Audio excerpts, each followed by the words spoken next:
that. And thank you for coming today. I'm also going to share my screen and come on. There we go.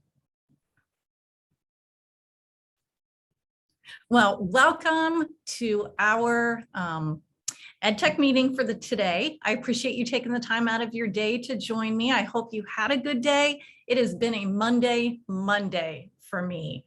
You know, some Mondays are like that, I guess. So today we're going to be talking about digital citizenship, and that is a huge passion of mine. And, you know, we've got all these students on devices and we have to do what we can to make sure we keep our students safe. So I'm going to go ahead and get started.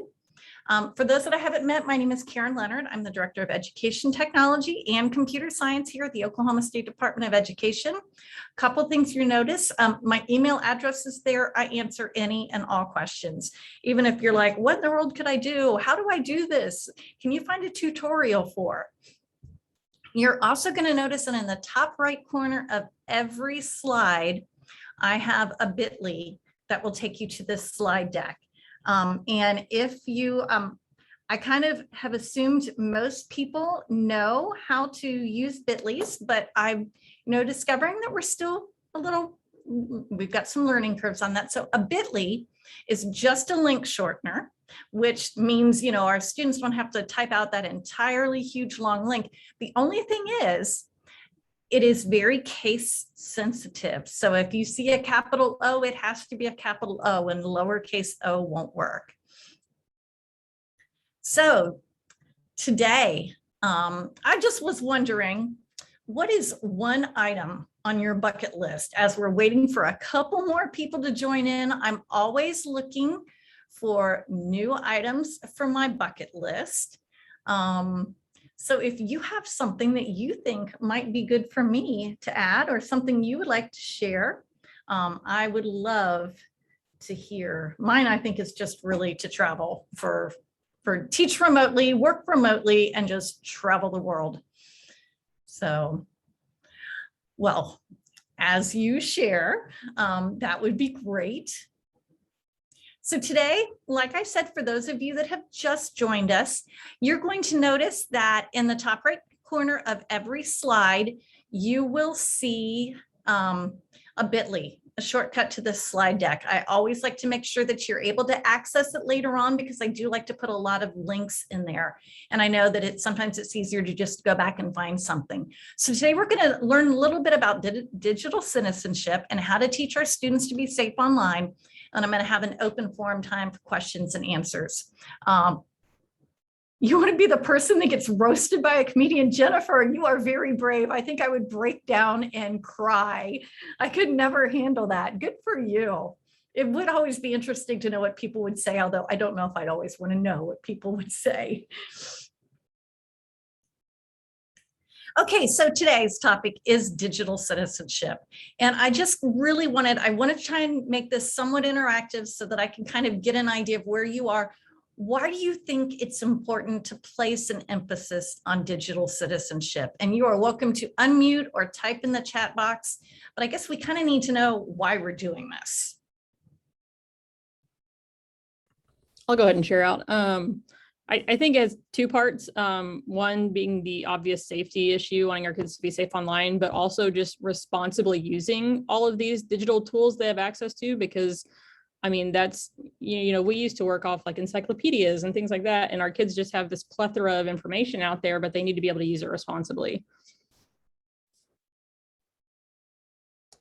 Also, to add to that, just knowing that you can't unsay things digitally or a video, or just recognizing that it's somewhere out there in the cloud or wherever forever. So again, kind of going back to that, interacting responsibly with others. We're a lot braver as a keyboard warrior than we are with, there's things that we would say on the keyboard, using the keyboard, we wouldn't say verbally to someone. And so just teaching our kids that how to interact responsibly so that something's not out there that they can't ever take back. Which is scary. I don't think they ever really grasp the idea of object permanence online. And, it's really sad when it crushes some of their dreams later on, when you're looking back and say, oh my gosh, if I would have realized what I was doing at that time. I'm going to give you a little bit of an analogy, and I think of using the internet as really kind of like driving a car, going on what used to be known as the information superhighway. I don't think we give it that corny name anymore. But before someone can learn to drive a car, they actually have to have a license first. And think about the fact that, we trust people to get into cars. They have to learn the rules of the road before they can drive. And if users don't learn the rules of the road, well, then they have accidents. The internet can, oh my goodness, the things it can provide us, it's amazing. But we also know that there's a bad side, and it can provide unwanted or dangerous opportunities or even exposures to our students. And as we increase the use of the internet, it's really especially important for us to make sure that our students are safe. It's imperative. And, here we are, especially during these times of maybe virtual learning or distance learning where we're transitioning back and forth. If we give a student a computer, I feel it's our responsibility to make sure they know how to use that safely. And I think that we just touched on the fact that it really does have to do with ethics. Merriam-Webster defines ethics as the discipline dealing with what is good and bad, and with moral duty and obligation. And we have to understand that things can travel so far away and they can never be brought back. And I think that's very much a difficult concept for our students. So I'm going to give you what I would consider as a strong definition for digital citizenship. It's the responsible and ethical use of technology by anyone using a computer, the internet, or a digital device of any kind to engage with others in society. And many of you might be familiar with ISTE. ISTE is, the education technology organization around the world. And ISTE actually has what I thought was kind of an interesting definition or thing to think of when talking digital citizenship. It's more than online safety, and it's not always a list of don'ts. It's also about the do's that can help create thoughtful, empathetic digital citizens who can wrestle with important ethical ideas and questions at the intersection of technology and humanity. And some of the things that they recommend showing students, because students are so much easier to say, don't tell me don't do this. So let's try and do some of the positive thinking with the fact that, there we go, do use technology to make your community better. There are so many things that we can do. Students can research ideas. We've got issues right now. What can we do to make our schools safe, to respect each other? Do also engage respectfully online with people who have different beliefs than you. We never, when I was growing up, had the ability to communicate with people around the world. And I think it's great because we can get so much exposure, but we have to understand not everyone thinks or acts or believes the way we do, and that's okay. And it's a great way to learn from each other. Another do, use technology to make your voice heard by public leaders and to shape public policy. But it, again, has to be done in an appropriate way. But again, students have the ability to go out and, support each other. And we also have, do determine the validity of online sources. I've gotten to the point where I honestly just don't even watch the news anymore. My husband will say, didn't you hear this? And I'm like, no, because I have no idea what channel is telling what is actually true. And, students, my own children are in college, and I will still hear my youngest one say, well, I saw it online, Mom. I'm like, surely you know by now that anyone can put anything online, and just because you see it doesn't make it true. Well, ISTE does have several standards for students that are related to digital citizenship, and Oklahoma has recently adopted the ISTE standards for students through recent legislation.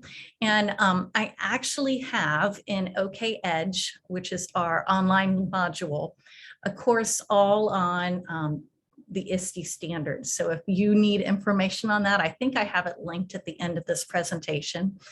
But ISTE standards are the standards that we're supposed to be teaching no matter what course. If you're teaching English language arts, you're teaching ISTE standards. If you're teaching science, as long as you're having students use devices, these standards should be part of your instruction. So specifically in terms of talking digital citizenship, Common Sense Media is a great resource for lessons and activities and ideas on how to teach digital citizenship. And one of the things that I really like about it is they take the time to break the huge concept of digital citizenship down into 6 elements. And, you know, we're going to talk about each of these here and kind of talk about some of the things you can do within your classrooms to support and teach students in these areas. So first, we're going to talk about media balance and well-being. And we know our students are so horrible with media balance. Again, I know I'm the same way. I'll sit down, somebody will ask me a question and I'll realize I've been scrolling through reading email. So as adults, we're not always the best role models. And although we want students to use technology, we want to make sure it's used only as needed. I always said that if you can teach a lesson better without technology, do it. You know, a device can only add on to instruction. Students need to continue to interact with each other face to face and shouldn't be spending hours online. And we have to make sure that as adults and parents, we model that need for balance. Another thing that we need to talk about and think about when we're teaching digital citizenship is privacy and security. We should care about everyone's privacy. And this can be as simple as, you know, even thinking to share a picture online with others. Just because you have no problem posting a picture of yourself or your family, not everyone has that. So it's always really important to say, is it okay if I do this? I can tell you that this was a lesson that I taught to my students. I went on Instagram, I found a picture of a lady, and from there, I just trolled that lady to find out how much information I could get. By searching hashtag spring break, I knew that she was gone on spring break with her children. I could get from her Instagram account and from her postings, her name, her phone number, her home address, pictures of her vehicles, including license plate numbers, names and pictures of her 3 children. I could tell you her daughter's Brownie Troop number, the name of her children's elementary school, the name and the breed of their dog, her Etsy account, her email address. And just think how easy it would be for someone to drive by that school, recognize a girl or a boy from one of the pictures and say, oh my goodness, your dog such and such ran away. Your mom sent me, can I help you find your dog? We have given them all of the information necessary. And we need to make sure that children understand not everything has to be shared, or if it is, it's shared within a confined, safe space. My own children think I'm kind of creepy that I did that, but I just really wanted to prove a point that the information you can find is overwhelmingly scary. And then that kind of goes on to your digital footprint and identity. We define who we are. We know that a digital footprint is something that somebody leaves online, and any information online can be shared forever, even if a person removes the post. And, you know, it's now common practice for our colleges and coaches and employers to search social media and the internet for potential information on prospects before offering college acceptances or hiring decisions. And postings made in high school and even middle school can affect a person many years later. And as expected, decisions are made based upon social media content, including foul language and inappropriate pictures. And colleges really do I've seen many of them that they ask for your social media information when you're applying. And some of the things that they look at are, garbage in and garbage out. Someone that spends time with people displaying poor character tend to be a poor character themselves. And again, that's just something that our students don't know. They also look at something might be considered a braggart, somebody who wants other ones to know just how great their life is, someone seeking popularity. And reputations are lost. College scholarships are lost. Relationships and communications are another. We know the power of words and actions. Words can be used to both build relationships and break relationships, and how they're used are very, very impactful. I know I'm talking to the choir right now. Even knowing the basics of typing in all capital letters equals yelling. And, so many of our students they just start typing away, and, it gives us the ability to connect with each other. But we know that I can type something and you can't hear that inflection in my voice or my sarcastic tone of voice or smile. And, they also don't know who they're talking with. We may think it's a 14-year-old talking with a 14-year-old online. Even if we pull up social media and see a person's face, we don't know who's actually out there. And that's really terrifying. And I would hate to have any of our teachers set students up in an environment where that could happen. Then we have the one I think makes me the saddest kind of, we've got cyberbullying and digital drama and hate speech. And we need to teach kids that we should be kind and courageous. And we know that cyberbullying is an ever increasing issue among teens, and actually even prior to the teen years. Cyberbullying is just any electronic transmission of threatening, intimidating, or defaming material. And through the internet and social media, that can happen easily behind a screen. A recent research project I saw said that 52% of children have been bullied online. 81% of young people say that bullying online is easier to get away with than bullying someone face-to-face. And 95% of teens who have witnessed online bullying have ignored the behavior. Instead of being an upstander, they've been a bystander. And, we kind of referenced earlier, it's so easy to just type something and send it off because we're not there seeing that face-to-face reaction. And our students don't often have that impulse control. And then one, especially now in our time, is the news and media literacy. And we need to help students understand to be critical thinkers and creators. There's vast information online, and it's truly exciting that we can find information and people 24 hours a day, 7 days a week. It's immediate. Students are now able to share their creations with people around the world and publish their work. And that's great. But then again, the downside is that anyone can post information, and we have to make sure we teach our students to discern information and know what's true and what's fake. So I wanted to give you an opportunity, and I know with a small group, we may not have a lot, but I'm going to put a link in the chat box, maybe if I can get this link going.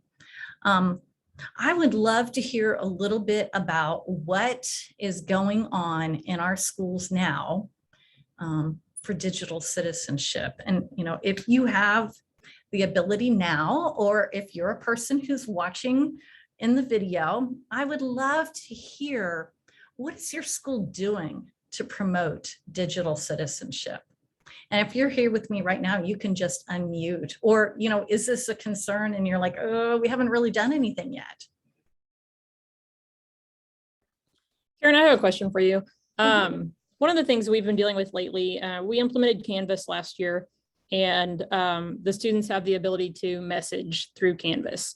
And some of our younger grades, like 4, 5, 6, there's a few teachers who are a little frustrated just because they have students that are messaging each other, and they've asked us to take that option away. And from our standpoint, we do not want to do that. There's other teachers that utilize that feature for kids in their class, and we think it's more important to teach them to use that responsibly.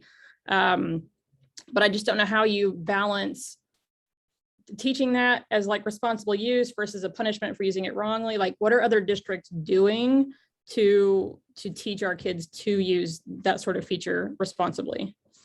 That's a great question. Let's see if anyone has any ideas out there.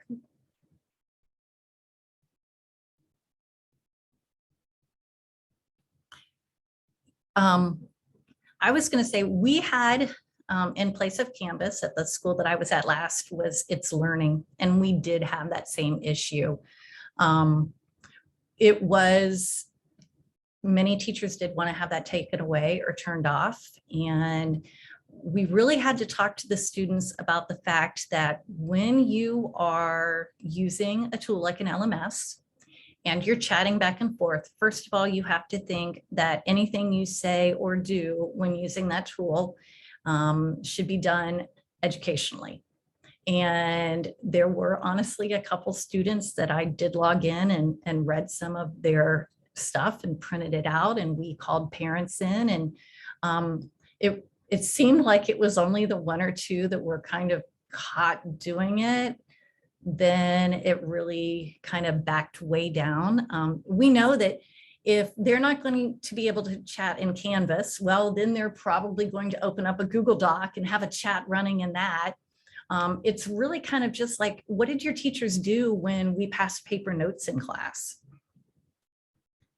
It's not as easy to stop.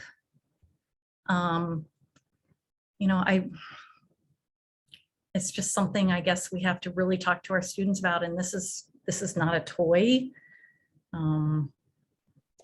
We have, sorry to interrupt. Please.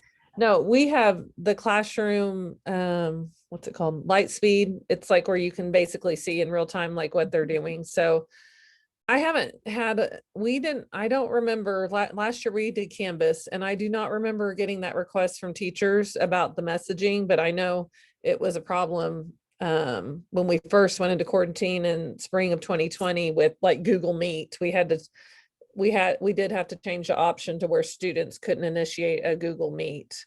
But once we had Canvas, I did not hear the complaints, but we did rely heavily on that Lightspeed program, because the beauty of it is you can see what the students are doing. You can see who's active online, and it shows their screen.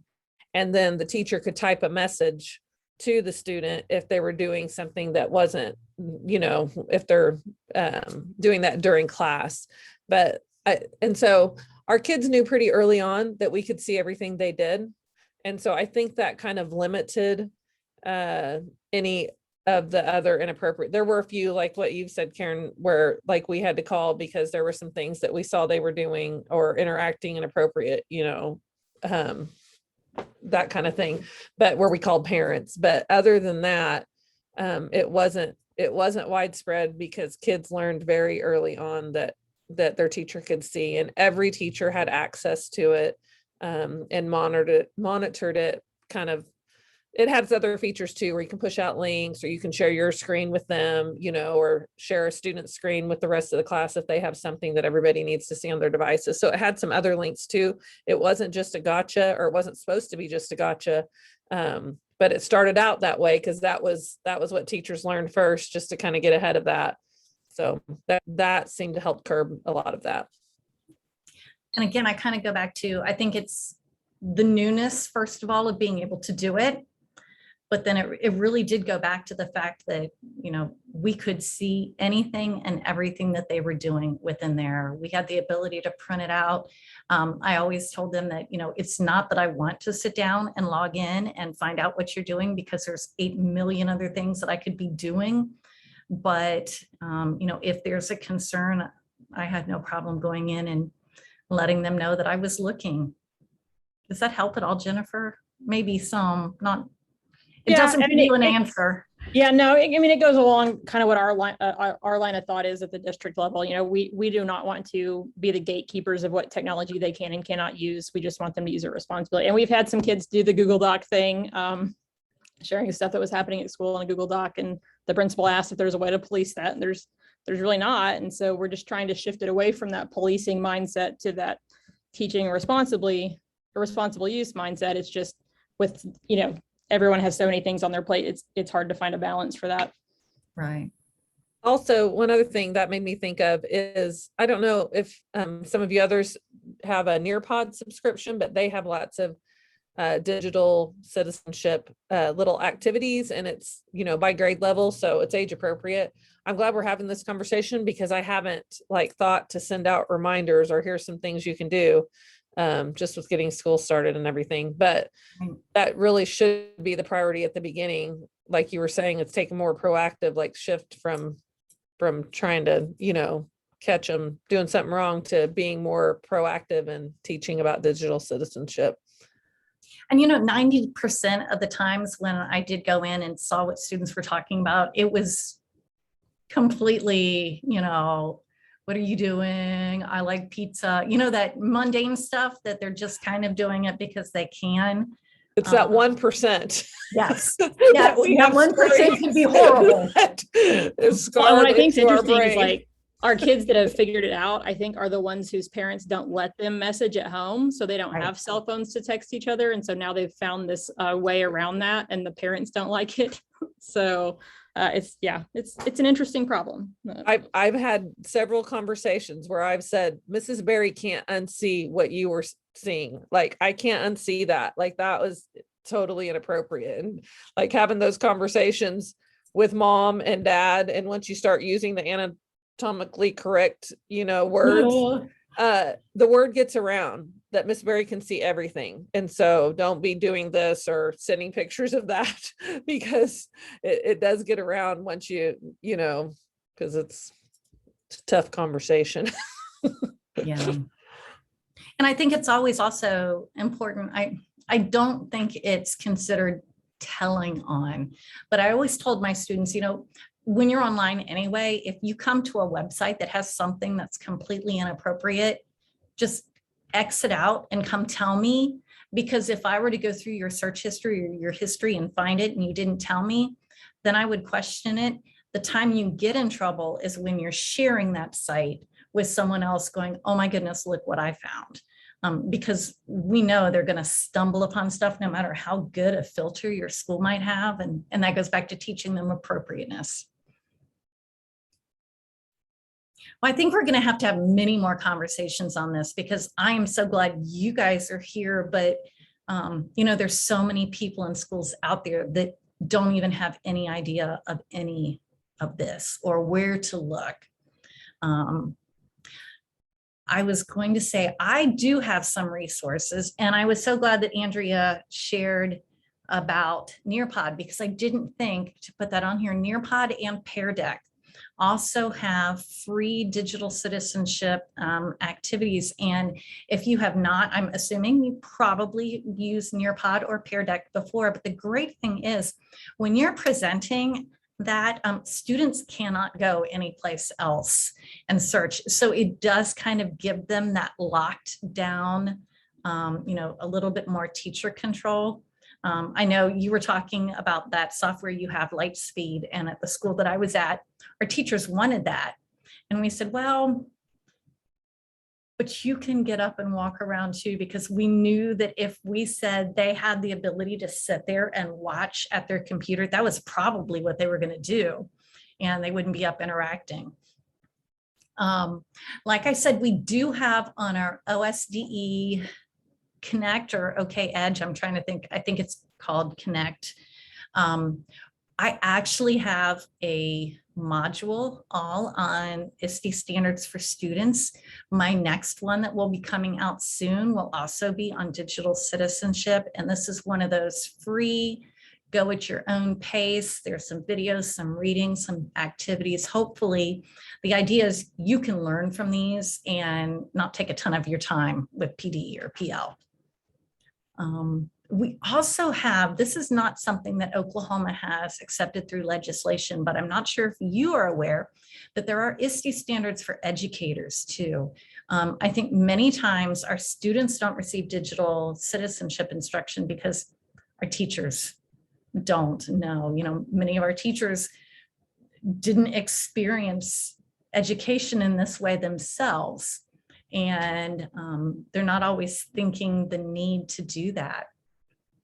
I referenced Common Sense Media as having some fabulous curriculum, grade level specific. And like I said, they have it broke down into those 6 strands.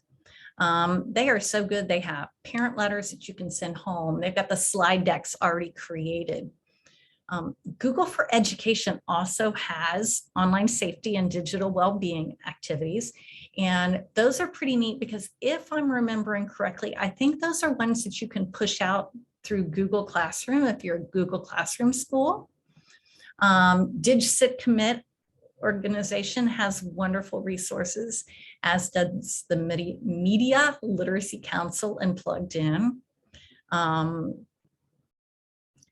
Any other great resources or ideas? And like I said, I go into each of those strands much more in depth when I'm creating my module. So you'll be able to actually see, like, what kind of activities could I do?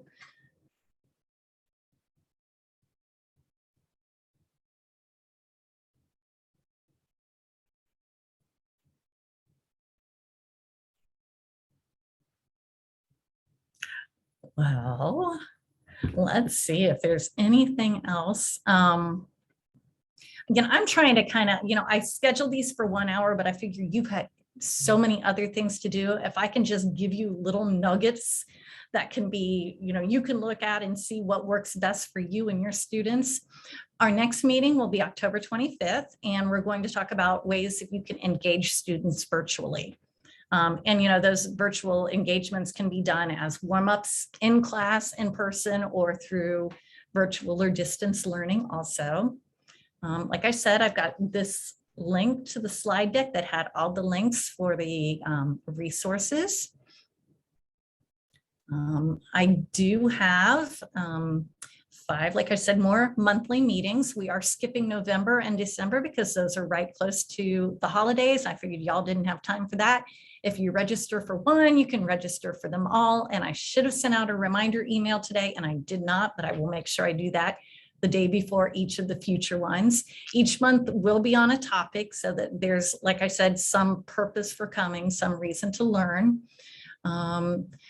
If you have not subscribed to the monthly EdTech newsletter, I share out tips and tricks, professional learning activities and ideas.